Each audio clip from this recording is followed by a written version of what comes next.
and welcome back to the Historia Dramatica podcast. I'm your host, Willem Connor. Thank you, as always, for listening. In the last episode of our series on the Ukrainian War of Independence, we covered events from 1914 to the outbreak of the war itself in late 1917. The First World War brought devastation to Ukraine, situated as it was between the borders of the Russian and Austro-Hungarian empires.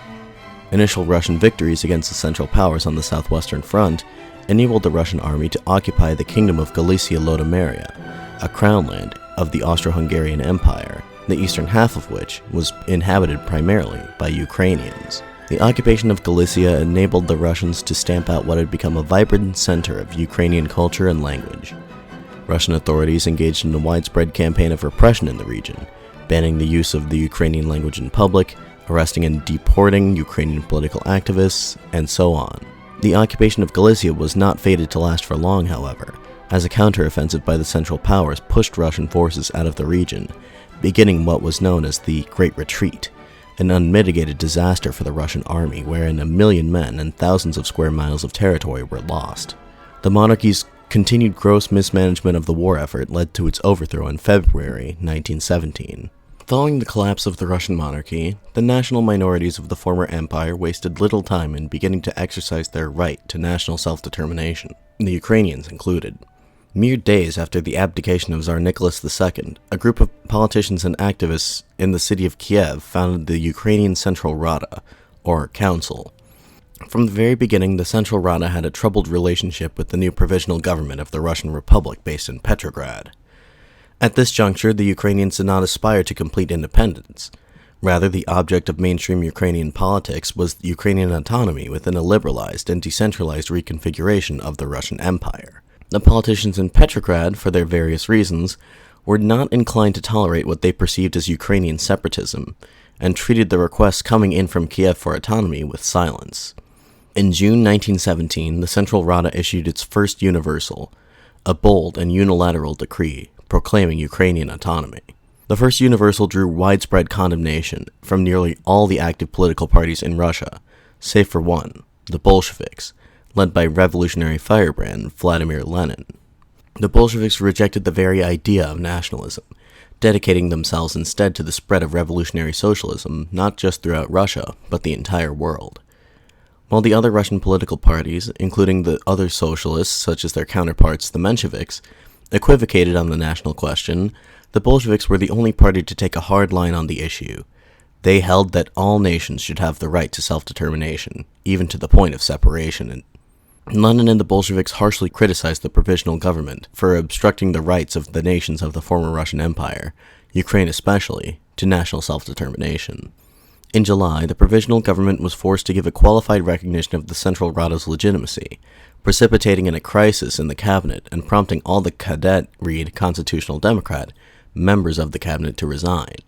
A further crisis a couple months later resulted in the resignation of Prime Minister Prince Georgy Lvov. In Kiev, it was hoped that the new government, led by the leader of the moderate Trident faction of the Socialist Revolutionary Party, Alexander Kerensky, would be more amenable to Ukrainian demands. This was not necessarily the case. Kerensky and his government were, much like the previous government, eager to see the ongoing First World War fought to a victorious conclusion. While Kerensky was not necessarily hostile to the idea entirely, Ukrainian autonomy, it was believed, was a threat to the success of the Russian war effort.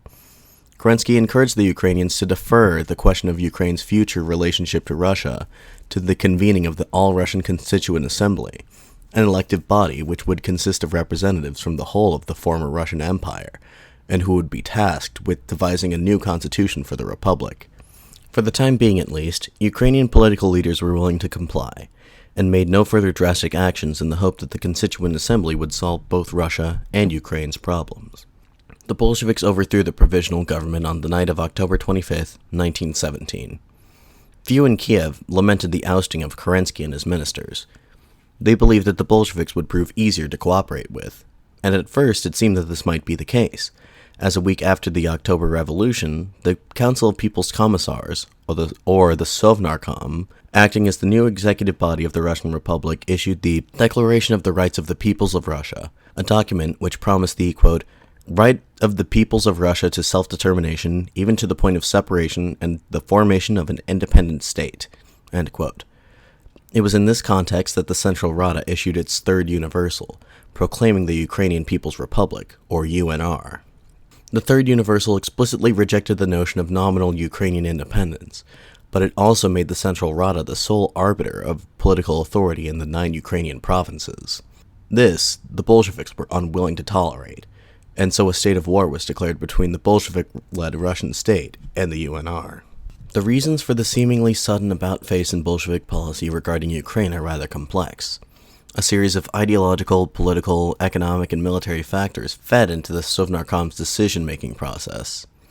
In his manifesto to the Ukrainian people, with an ultimatum to the Central Rada, Lenin accused the Central Rada of, quote, "conducting, behind a screen of national phrases, a double-dealing bourgeois policy, which has long been expressed in the Rada's non-recognition of the Soviets and of Soviet power in the Ukraine." End quote. To be more specific, Lenin leveled 3 accusations against the Central Rada: that they were countermanding the authority of the Soviets, that they were disarming Soviet soldiers in Ukrainian territory, and that they were aiding and abetting the nascent anti-Bolshevik white movement that was coalescing in territory adjacent to that claimed by the UNR. Lenin demanded that the Central Rada cease these activities at once and cooperate fully with Petrograd in the fight against counter-revolutionary forces in southern Russia. The Central Rada was placed in quite the unenviable position. To accept Lenin's demands would drag Ukraine into a fight that was not perceived to be its own, and, moreover, it would, according to Mykhailo Hrushevsky, who was the Ukrainian prime minister at the time, quote, "effectively destroy the reality of Ukrainian autonomy." End quote. A negative response, or lack of response, therefore, would mean war with the Bolshevik-led Soviet Russian state. The mounting hostilities between Kiev and Petrograd put the Ukrainian Bolsheviks in a difficult position. Their dedication to the principle of internationalism was unwavering, and naturally they would side with their Russian counterparts rather than the Ukrainian nationalists in the impending conflict. The Ukrainian Bolsheviks plotted to overthrow the Central Rada, and they saw the upcoming All-Ukrainian Congress of Soviets, scheduled to convene on December 4th, as their best opportunity. They hoped to influence the Soviets into making a break with the Central Rada, but they soon found that they constituted a minority in the Ukrainian Soviets. The Bolsheviks were only able to muster some 80 delegates out of 2,000 total. The fact of the matter was that Ukraine, despite recent efforts to achieve industrialization, remained a fundamentally rural and agrarian region. The Bolsheviks' primary constituency, the urban workers, were simply not numerous enough to command a majority. The Ukrainian Soviets largely consisted of peasant deputies, who were aligned with the social revolutionaries, and who supported the Central Rada. The news of Lenin's ultimatum and the imminent Russian invasion, of which the Ukrainian Bolsheviks were not informed of in advance, further complicated matters. Vasyl Shakhrai, a Ukrainian Bolshevik leader, tried to defend Lenin's actions to his fellow Ukrainians, but privately, Shakhrai and his fellow Bolsheviks despaired at the situation of an all but inevitable fratricidal war. While they remained steadfastly loyal to Lenin and the party, they were of the belief that Lenin should have taken action against the Central Rada sooner. Quote, "Now the Rada has dropped deep roots. We will have to fight against almost entire Ukrainian people, and not just the Rada." End quote. In the end, the Ukrainian Bolsheviks were left with little choice but to walk out of the All-Ukrainian Congress of Soviets, which ultimately voted to affirm its support of the Central Rada. On the night of December 20th, the Ukrainian Bolsheviks secretly departed Kiev for the eastern industrial city of Kharkov, where a Congress of Workers' Soviets in eastern Ukraine was also convening. The Kievan Bolsheviks found the delegates of this Congress were far more sympathetic to their cause. They were, therefore, easily able to co-opt the Congress, renaming it, quite confusingly, the First All-Ukrainian Congress of Workers, Soldiers, and Peasants' Deputies. In Petrograd, the failure of the Central Rada to accede to Lenin's demands was taken as proof of the reactionary nature of the Ukrainian national movement. On December 15, 1917, future Soviet head of state Joseph Stalin, who at the time was serving as the Commissar for Nationalities in the Council of People's Commissars, wrote, quote, "The Rada, or rather its General Secretariat, is a government of traitors to socialism, who call themselves socialists in order to deceive the masses. The Rada, or rather its General Secretariat, is a bourgeois government, which, in alliance with Kaledin, is fighting the Soviets." End quote. On December 4th, the Sovnarkom, without bothering to wait an official response from the Central Rada to Lenin's ultimatum, dispatched some 30,000 soldiers, a motley assortment of Red Guards and regular army units, across the Ukrainian border. They were led by Vladimir Antonovchenko. Antonovchenko was an ethnic Ukrainian born in Chernigov in 1883. He joined the Russian Social Democratic Labor Party, the predecessor organization to the Bolshevik Party, in 1902. During the October Revolution, Antonovchenko led the storming of the Winter Palace, a pivotal moment of the revolution, and one that took on a near mythical status in Soviet historiography. Once Petrograd was secured, Antonovchenko was placed in charge of the succinctly named Group of Forces in Battle with the Counter-Revolution in the south of Russia. This was a military formation initially tasked with suppressing the anti-Bolshevik revolt of General Alexei Kaledin in the Don region of southern Russia, but was soon repurposed for use against the UNR. Antonovchenko's chief of staff was a man named Mykhailo Muravyev.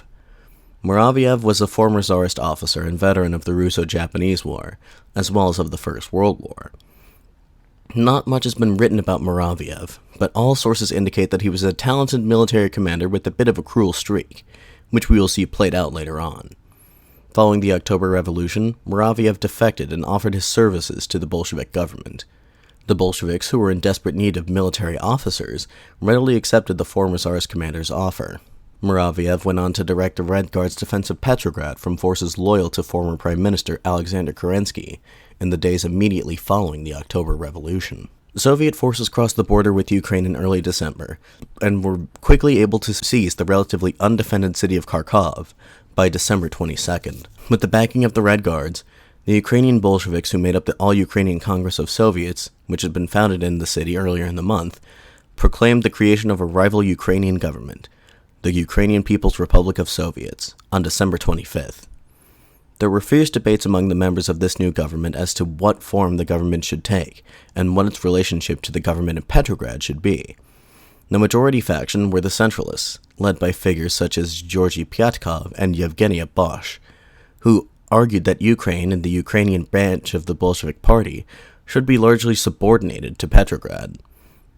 Opposing them were the Federalists, led by Vasyl Shakhrai, who repurposed the formerly mainstream position in Ukrainian nationalist circles of a federation with Russia for the new political situation. Debates between the Federalists and Centralists characterized the early days of the Ukrainian Soviet Republic's existence. For instance, Bosch, a self-described ultra-centralist, argued that, quote, "In the Ukraine, there is not a national struggle but a class struggle, and there is only a national cover with which the bourgeoisie conceals the class movement," end quote. Shakhrai refuted her, writing, quote, "That the bourgeoisie conceals its policies by the means of the national flag is entirely natural, not only for the imperialistic bourgeoisie. The bourgeoisie always utilizes the protective coloration not only of nationalism but of socialism. Does this give us grounds for saying that socialism is but a bourgeois trend? We need to knock out of the hands of the bourgeoisie the weapon of the national struggle, which can yet be revolutionary." End quote. Essentially, what Bosch was arguing was that the Ukrainian national movement was essentially a bourgeois phenomenon, a, quote, "creation of intellectuals intent on destroying the ethnic unity between Little and Great Russia in the interests of Russia's enemies," end quote. Whereas Shakhrai was arguing that the national sentiments of the Ukrainians could be harnessed for their revolutionary potential, but only if the Bolsheviks were willing to claim the mantle of Ukrainian nationalism. These internecine debates within the Soviet Ukrainian government were, in the immediate term at least, largely inconsequential. The government had no roots in the local population, no army, and no internal coherence to speak of. Of its 13 members, only 4 had any command of the Ukrainian language whatsoever. The fact of the matter was that the Ukrainian Soviet government was more or less entirely dependent on their Russian comrades, specifically the army of Antonovchenko and Muravyev, to expand its area of jurisdiction and to instantiate Soviet power in Ukraine. These facts notwithstanding, to characterize this conflict, the Soviet-Ukrainian War as it has been called in historiography, as an imperialist war between Russia and Ukraine, would be to ignore the nuances of the situation. As I've hopefully demonstrated by now, the conflict in Ukraine was an immensely complex and multifaceted one. The Ukrainian people were by no means united behind the Central Rada in the face of Soviet aggression. As a matter of fact, thousands of ethnic Ukrainians fought on both sides of this war. In Ukraine, the army of Antonov Ovchinko and Muraviev outnumbered the forces loyal to the Central Rada by a ratio of 2-1, and it was growing stronger by the day as Ukrainian units defected to the Soviets. Initially, Ukrainian forces were 15,000 strong, made up mostly of formerly demobilized ethnic Ukrainian soldiers of the Russian army, volunteers, and the so-called Free Cossacks, who were led by the Secretary for Military Affairs, Semyon Petlura.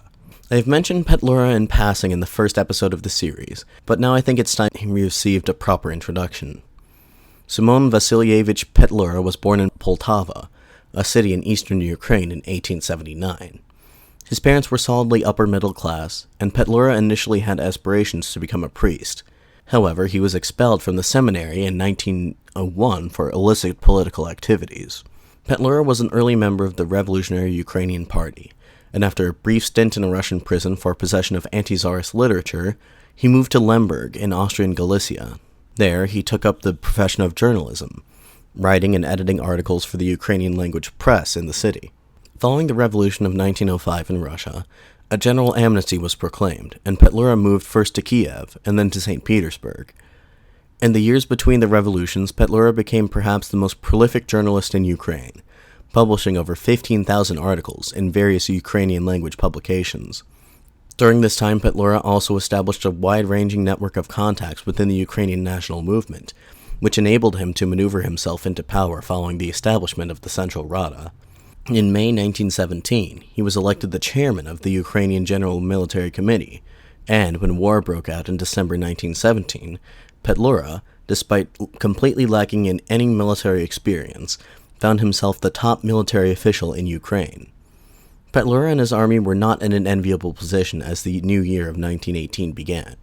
Soviet forces were quickly overrunning the country and were rapidly approaching the capital of Kiev.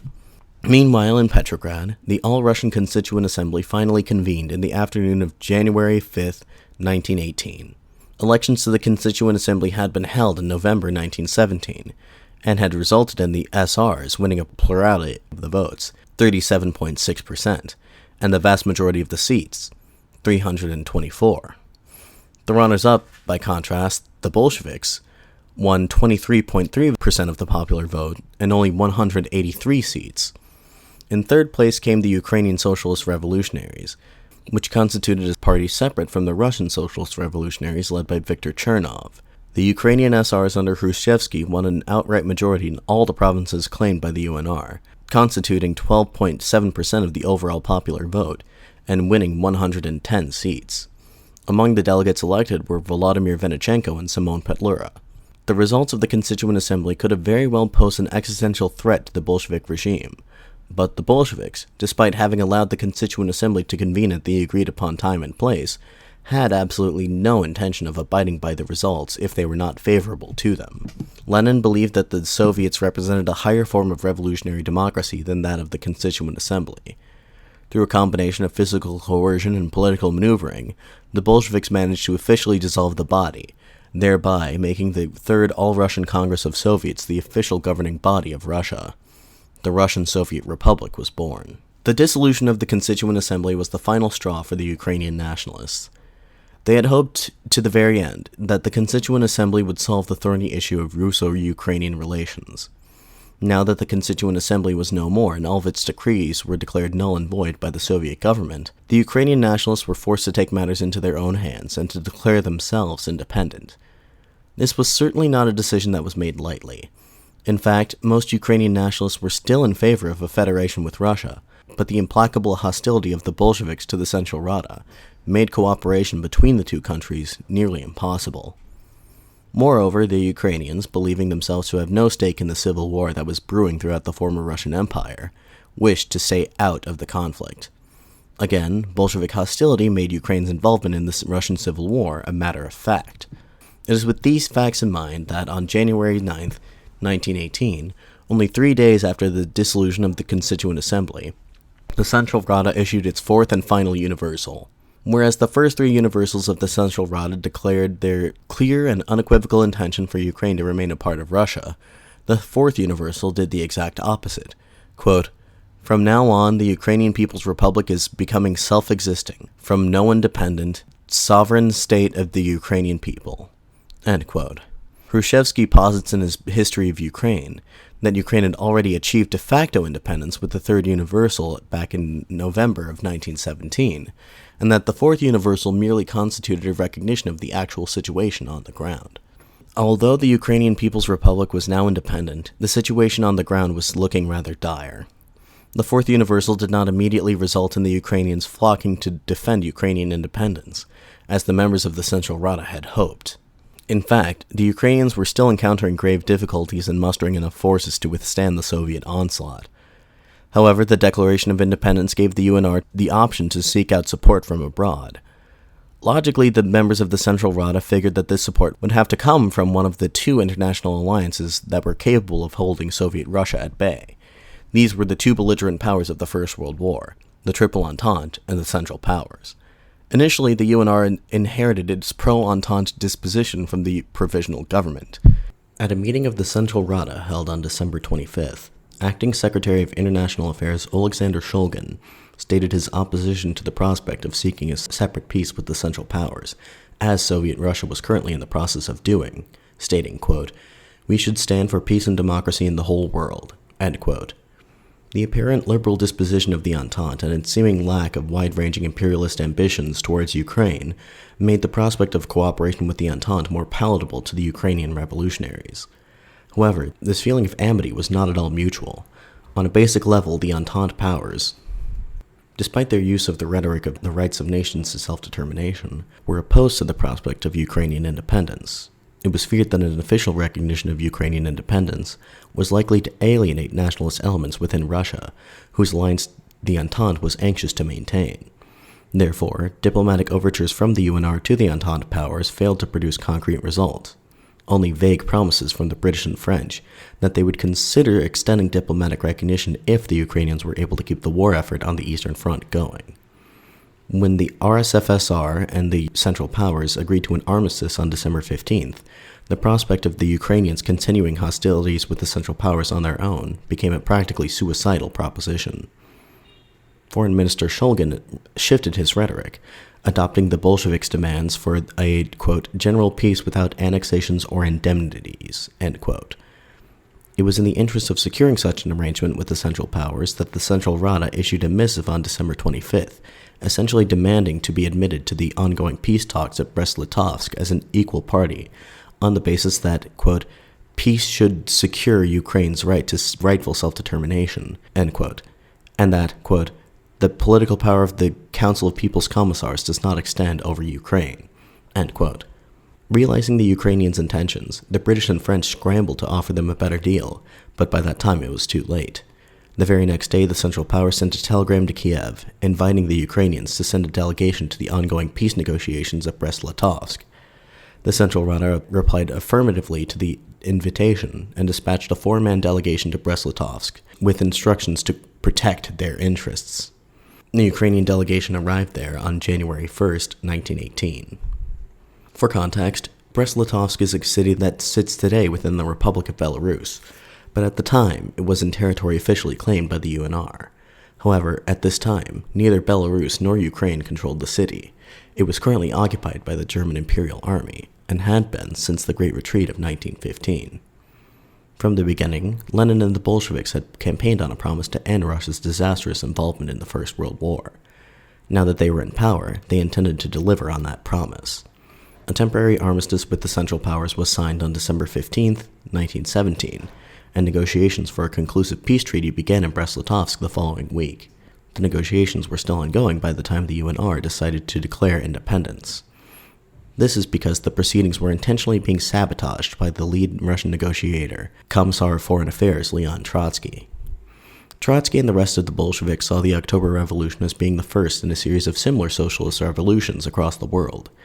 Encouraged by signs of unrest in Berlin and Vienna, Trotsky participated in the negotiations under the assumption that the Austrian and German ruling classes would soon be overthrown themselves, and that the revolutionary governments of the former Central Powers and Russia would forge a new, lasting peace, one without annexations or indemnities. So Trotsky used every rhetorical tactic in the book to stall negotiations as much as possible. By inviting representatives of independent Ukraine to the peace talks, the diplomats of the Central Power saw the potential to play the Ukrainians and Russians off of one another, and to force the Bolsheviks to conclude a peace treaty within a time frame acceptable to them. As the UNR's delegates were arriving in Brest-Litovsk, the military situation in Ukraine itself only continued to deteriorate. While Ukrainian independence had broad support among the Ukrainian peasantry and intelligentsia, the urban working classes of Ukraine, the majority of whom were not ethnic Ukrainians, but considered themselves Russians or Jews, largely supported the Bolsheviks. As the Soviet army seized major industrial cities in southern and eastern Ukraine, they were joined by deserting soldiers and detachments of Red Guards who bolstered their ranks. The mounting unrest in Ukraine's urban centers culminated in the Kiev Arsenal uprising of January 1918. As the Soviet forces quickly approached Kiev, the Ukrainian Bolsheviks and their supporters who remained in the city decided to stage an uprising there to assist them in its capture. The Bolsheviks chose to stage their uprising at the Kiev Arsenal factory, a munitions production plant located at the heart of the city. On the night of January 18th, Ukrainian authorities began to crack down on suspected Bolshevik activity. They raided the Arsenal factory, confiscated a number of weapons, and arrested a few Bolshevik agitators. This had the result of forcing the Kievan Bolsheviks to take action sooner than they would have liked to. On January 29th, a representative of the Kiev Soviet issued an ultimatum to the Central Rada to peacefully surrender the city to the Soviets. The Central Rada refused, and so in response, the Kiev Soviet declared a general strike the following day. The Ukrainian capital was effectively paralyzed. As the Central Rada scrambled to rally what forces it could to its defense, the Bolsheviks quickly seized key buildings throughout the city, coming within striking distance of the building that housed the Central Rada. As Kiev erupted into urban warfare, Soviet forces under General Muravyev continued their advance on the city. With communications from the capital having been cut, Ukrainian forces in the countryside were left to fend for themselves. On January 30th, forces loyal to the Central Rada attempted to mount a desperate defense against the Soviets at the crucial railway junction of Kruty, some 200 kilometers northeast of the capital. The defense of Kruty was hopeless from the beginning. Against a 6,000-strong Soviet army, the Central Rada could only manage to muster about 500 soldiers, of whom 300 were students with no prior combat experience. The youngest of these soldiers was only in the 6th grade. A division led by Petlura raced to join the volunteers at Kruty, but they could not make it there in time. News of the unrest in Kiev forced them to return to the capital. The Battle of Kruty lasted only 5 hours and resulted in a tactical victory for the Soviets. Over half the Ukrainian force was killed in battle, while the Soviets lost a similar number. Crucially, however, the defense of Kruty brought the Central Rada valuable time, which they would use to evacuate the capital. The Battle of Kruty has since taken on a special significance to anti-communist Ukrainians. Today, a monument to the defenders of Kruty stands at the location of the battle. As the Ukrainians put up their valiant defense at Kruty, Petlura's division raced back to Kiev ahead of Soviet forces. They re-entered the city on February 1st, and within a day they were able to restore the authority of the Central Rada throughout most of the city, save for the arsenal itself. A tense standoff ensued as Petlura's forces surrounded the arsenal and besieged the Bolsheviks within. Finally, on the morning of February 4th, with Muravyev's army within striking distance of Kiev, Petlura ordered a frontal assault on the arsenal. The defenders, who were hopelessly outnumbered, were compelled to surrender. Exact casualty figures do not exist for this battle, although all sources indicate that it was an immensely bloody affair, with hundreds dead on both sides. Just as the Battle of Kruty took on a special significance for Ukrainian nationalists, the Kiev Arsenal uprising took on a similar significance for pro-Soviet Ukrainians. During the Soviet era, the events of the uprising were greatly mythologized, thanks in large part to a 1929 film by Ukrainian director Alexander Doroshenko, appropriately entitled Arsenal. The uprising severely weakened the fighting capacity of Petlura's forces, making the city ever more vulnerable to the Soviets. On February 4th, Muravyev's army arrived on the outskirts of Kiev and commenced an intense artillery bombardment of the city. The battle for Kiev had begun. As Petlura and his men raced to defend Kiev, negotiations between the representatives of the UNR and of the Central Powers were entering their final stages. It was surely a tense scene as the Ukrainian delegates came face-to-face with their Bolshevik counterparts at Brest-Litovsk. Apparently Trotsky himself was rather cordial to the Ukrainian delegates, reiterating to them Lenin's promise that the Ukrainians were free to secede, although this attitude was perhaps due to an underlying assumption that the Central Rada would submit itself to Soviet authority sooner rather than later. Trotsky's intransigence with the Central Powers negotiators led them to recognize the UNR delegates as the sole representatives of the Ukrainian nation. This suggested to the Soviets that the Ukrainians were intent on signing a separate peace with the Central Powers. In hope of forestalling this, Trotsky telegrammed Kharkov and invited 2 members of the Ukrainian Soviet Republic's government to participate in the peace conference as the legitimate representatives of the Ukrainian people. The Central Powers did not take this claim seriously, and continued to negotiate with the Central Rada's representatives. Following the issuing of the Fourth Universal and the subsequent shakeup in the Ukrainian government, the former head of the UNR delegation, Vsevolod Holubovich, was replaced by Alexander Serhii. Upon arriving at Brest-Litovsk, Serhii, a hot-headed 25-year-old, subjected the Soviet delegation to a fierce tirade. Quote, "The Bolsheviks, in order to prevent the fulfillment of the principle of self-determination of nations, have not only employed bands of mercenary Red Guards, but are stifling the press and dispersing political meetings, arresting and shooting political leaders, and are finally attempting, with totally falsely interpreted information, to undermine the authority of the governments of the various young republics. Prominent socialists and old revolutionaries are being accused of being bourgeois and counter-revolutionary. In this way, the Bolshevik government gives life not to the right of self-determination, but to the principle of anarchy and decomposition, because it knows that it is easier to destroy than it is to create anew. The struggle of the Petrograd government against the government of the Ukrainian People's Republic and its obvious insecurity in recognizing our delegation aroused in us previously a not unfounded suspicion. We were convinced that Mr. Trotsky would soon attempt to free himself from the very lucid and definite words with which he accepted our delegation as the legally constituted organ of the Republic. That which we have awaited has come true. On this day, on which we left for Kiev to receive final instructions, there arrived in Brest, via Petrograd and Dvinsk, with the encouragement and aid of the Bolsheviks, a new, only nominally Ukrainian delegation, which had as its purpose of undermining our authority in the eyes of the toiling masses of Europe." End quote. The artillery bombardment of Kiev, which as of February 9th was entering its 11th straight day, had destroyed, among other things, the telegraph lines which enabled the Central Rada to communicate with its representatives at Brest-Litovsk. Cut off from their government, the Ukrainian delegation concluded a peace treaty with the Central Powers in the early hours of February 9th, 1918. The Ukrainian delegates hardly had time to revel in this accomplishment. Within mere hours of the signing of the Treaty of Brest-Litovsk, they received a devastating piece of news. Kiev had fallen to the Soviets. The Central Rada and what remained of its army had relocated to the city of Zhytomyr. On entering the capital, General Muraviev issued orders to, quote, "but mercilessly destroy any officers, bandits, cadets, monarchists, and other enemies of the revolution in Kiev." End quote. Over the following 2 weeks, the population of Kiev fell victim to the Red Terror. Any and all who were suspected of loyalty either to the monarchy or to the Central Rada were targeted.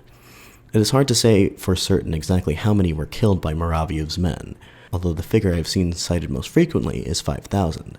Of these, the majority were former officers of the Tsarist army, Muraviev's former comrades. Kiev had become a sort of refuge for Tsarist officers fleeing from Bolshevik persecution.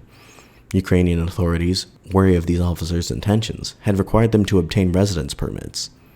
These red-colored cards were used by the marauding Soviet soldiers to easily mark these officers for death. And it is there that I will end things for today. With the Soviets in control of the Ukrainian capital and the Central Rada on the run and the Central Powers poised to intervene, what would happen next?